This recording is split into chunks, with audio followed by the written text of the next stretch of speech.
Dobri din. Kumusta naman kayo ngayong araw? Kasi ako, walang pasok, kaya nagluluto-lutuan na lang ako ulit. Bali, ang recipe ko ngayon is tokwat baboy. Yun nga lang maputla siya ngayon kasi nga wala kaming toyo. Pero buti na lang meron kaming lemon at saka liver spread, kaya yun na lang din yung inilagay ko. Okay naman yung naging lasa niya, pero yun nga lang yung kasama ko naglagay siya ng mayonnaise. Though, naglalagay din naman ako dati nun, pero hindi ko na siya bet ngayon unless yung mayonnaise dyan sa atin na ladies choice. Maiba ako, sobrang dami ko nga palang realization lately. At isa sa mga realization na yun ay hindi na talaga ako pang abroad. Yung tipong ayoko na lang ng may boss at gusto ko yung sarili ko yung boss ko. Kasi hindi na ako happy sa work ko. Bukod sa nakakapagod, syempre nakakadrain na din pati yung mga kasamahan. At saka iba pa rin talaga yung may support system ka, like may magulang ka pa. Kasi to be honest, nung nabubuhay sila mama at papa, ganado akong magtrabaho. Pero ngayon parang baliwala na lang sa akin. Alam nyo ba na kaya ko lang din pinush yung sarili ko na mag-abroad, hindi naman dahil sa gusto ko talaga,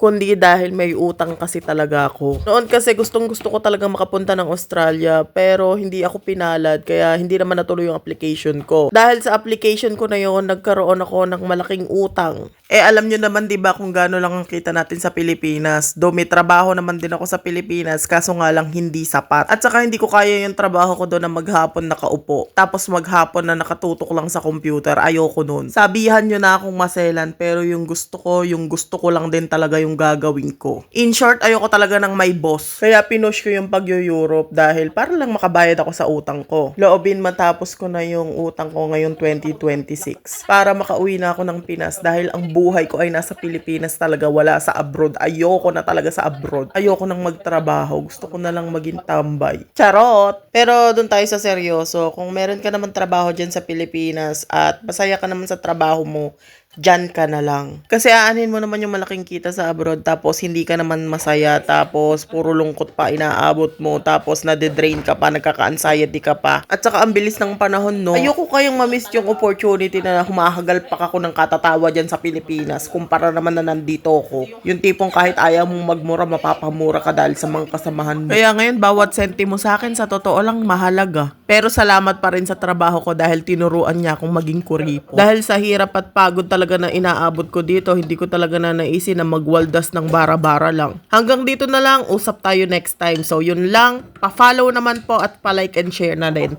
Yun lang, maraming salamat.